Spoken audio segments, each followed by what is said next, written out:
Hello students, today in our chapter Kings, Farmers, Town and Towns में हम topic number 6 towns and trade के बारे में पढ़ेंगे।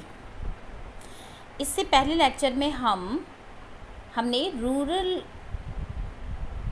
लाइफ के बारे में पढ़ा था कि जब महाजनपदास का इमरजेंस हुआ तो उसके बाद जो रूरल लाइफ थी, जो गांव का जीवन था, लोग क्या सोचते थे और कौन कौन सी एक्टिविटीज़ करते थे, कितनी कैटेगरीज़ में डिवाइड थे, इसके बारे में हम पिछले लेक्चर में पढ़ चुके हैं। और इसमें हम पढ़ेंगे कि इन महाजनपदास के अंदर जो सिटीज़ इमर्ज हुए थे उनमें सिटी लाइफ कैसी थी।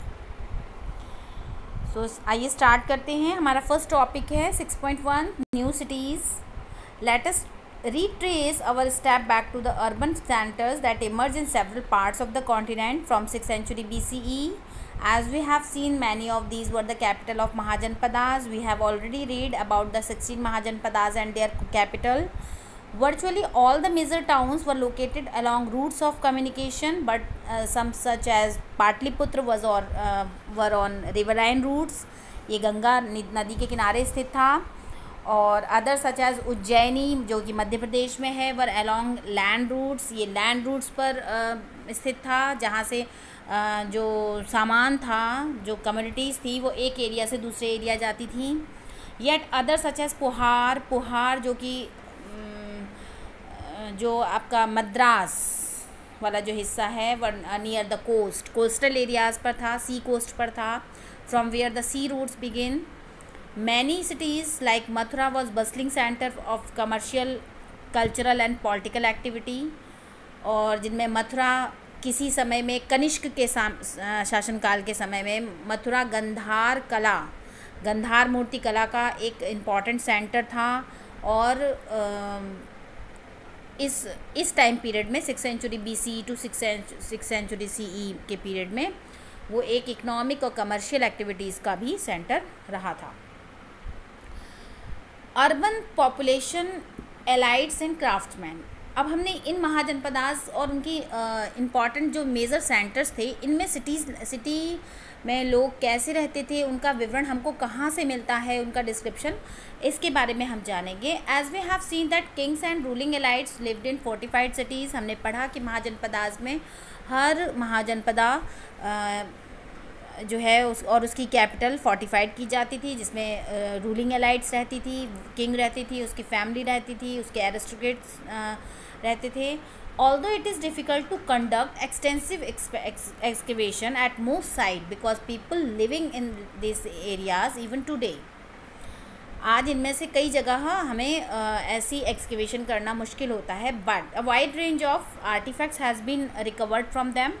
और ये जो आर्टिफैक्ट्स हमको मिले हैं, these include the pottery, bowls and dishes with a glossy finish known as northern black polished ware. इसमें जो हमें यदा कदा जो पॉटरीज जहाँ जहाँ एक्सकेवेशन संभव हो पाती है आर्कियोलॉजिकल सर्वे ऑफ इंडिया के अंडर में, वहाँ से हमको जो बाउल डिशेज मिले हैं, ग्लॉसी एक चमकदार कलई जिन पर चढ़ी हुई है, जिनको कि नाम दिया गया है नॉर्दर्न ब्लैक पॉलिश्ड वेयर। ये एक टर्म है जो उनके लिए यूज़ किया गया है, और ये इसलिए इसको 700 सेंचुरी से 200 सेंचुरी BCE के बीच में जो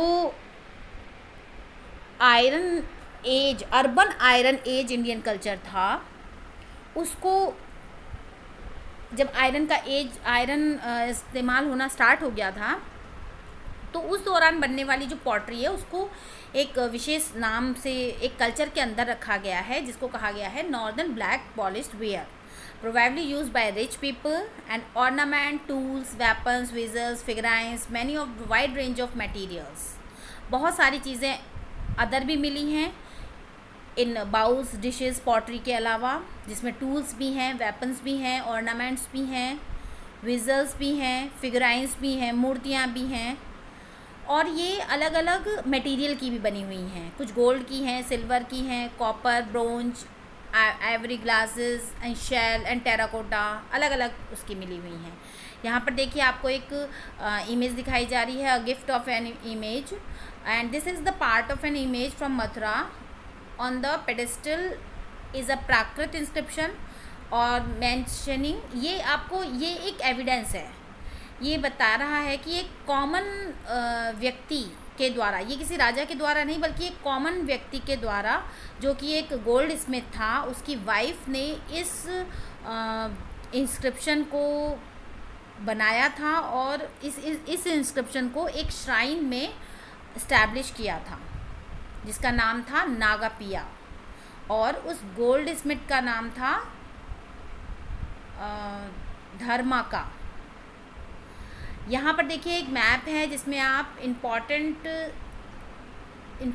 जो किंगडम्स थे और उनके जो टाउन्स थे वो जो इमर्ज हुए थे, मेजर टाउन्स, उनका मैप आप देख सकते हैं। इसमें पुहार इम्पॉर्टेंट है और भी इसमें जो तक्षशिला, गंधार इम्पॉर्टेंट है। मेजर टाउन्स जो हैं वो ऑलमोस्ट सभी आपको लर्न करने पड़ेंगे, सभी आपको इसमें मैप में इनकी प्रैक्टिस करनी पड़ेगी।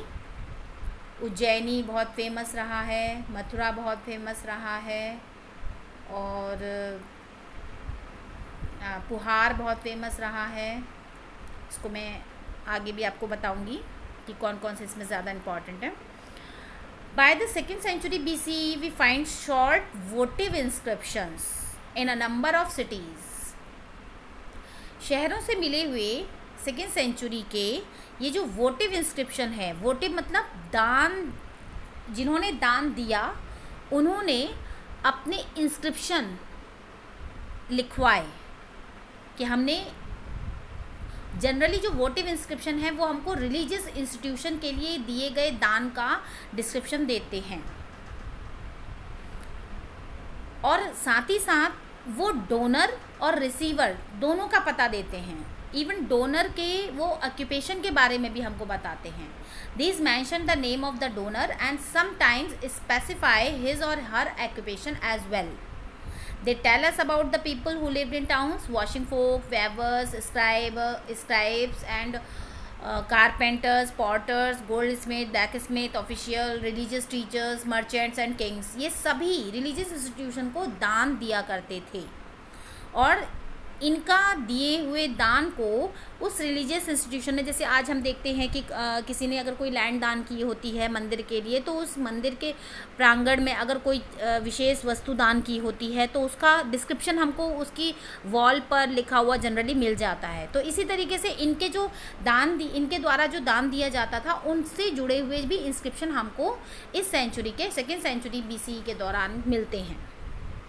और इसी से हम जानते हैं कि उस समय के शहरों में इन ऑक्यूपेशन, क्योंकि साथ साथ ऑक्यूपेशन का भी विवरण मिलता है हमको, तो इन ऑक्यूपेशन को चलाने वाले लोग सिटी में रहते थे, ऐसा हमको विवरण उन वोटिव इंस्क्रिप्शन से मिलता है।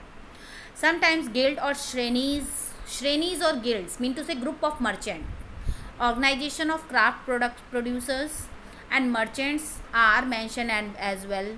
These guilds probably procured raw materials। इन गिल्ड्स का काम क्या होता था कि कच्चे माल को प्राप्त करना और प्रोडक्शन करवाना, and marketed and finish product, और मार्केट में उस चीज़ को अवेलेबल करवाना। It is likely that craft person used a range of iron tools to meet the growing demands of urban elites. और इससे हमें ये भी पता चलता है कि उन चीज़ों की पूर्ति करने के लिए जो क्राफ्टमैन आयरन टूल्स का इस्तेमाल करते थे, तो इस सारे कॉन्सेप्ट से हमें क्या पता चल रहा है कि आयरन का यूज़ इस टाइम पीरियड तक आते आते होने लगा था।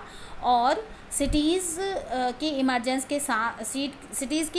साथ साथ ये जो सिटी लाइफ थी, इसमें तरह तरह के कैटेगरी में लोग भी डिवाइडेड थे, जिनका हमको पूरी तरीके से जो पता चलता है वो इंस्क्रिप्शंस के माध्यम से चलता है, वोटिव इंस्क्रिप्शन के माध्यम से चलता है।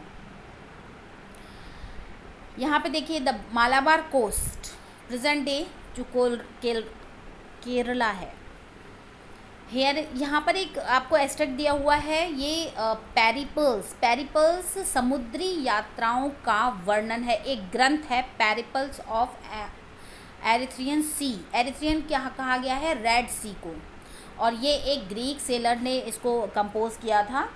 और वो ये बताता है कि जो इंडियन सब कॉन्टिनेंट से जो विदेशों को सामान जाता था समुद्री मार्ग के रास्ते, तो कौन कौन सी कम्युनिटीज़ भेजी जाती थी, लोग उनको लेने कहाँ पर आते थे, कौन से एरियाज़ उसके लिए फेमस थे, ये सारी चीज़ें इसमें इस पूरे उसमें बता रखी हैं। कि ये भी एक एविडेंस है जो ये शो करता है कि जो इंडियन सब कॉन्टिनेंट में उस समय ट्रेड जो है वो अदर कंट्री से भी किया जाता था। 6.3 trade in the subcontinent and beyond कैसे जानते हैं? From the 6th century BCE land and riverine routes crisscross the subcontinent and extended in various direction overland into Central Asia and beyond, and overseas from the ports that dotted the coastline, extending across the Arabian Sea to east and the North Africa and West Asia, and through the Bay of Bengal to Southeast Asia and China. Mean to say, अगर land route की बात की जाए और riverine root की बात की जाए, सी रूट्स की बात की जाए, तो दोनों ही माध्यम थे। इंडिया उस टाइम पीरियड में दोनों ही तरीके से, लैंड रूट से भी और सी रूट से भी, बाहर के देशों से जुड़ा हुआ था। इवन आप देखेंगे कि सेंट्रल एशिया तक इसका लैंड रूट था। नॉर्थ वेस्ट साइड से पूरे सेंट्रल एशिया तक ये अच्छे से कनेक्टेड था, ट्रेड रिलेशन थे।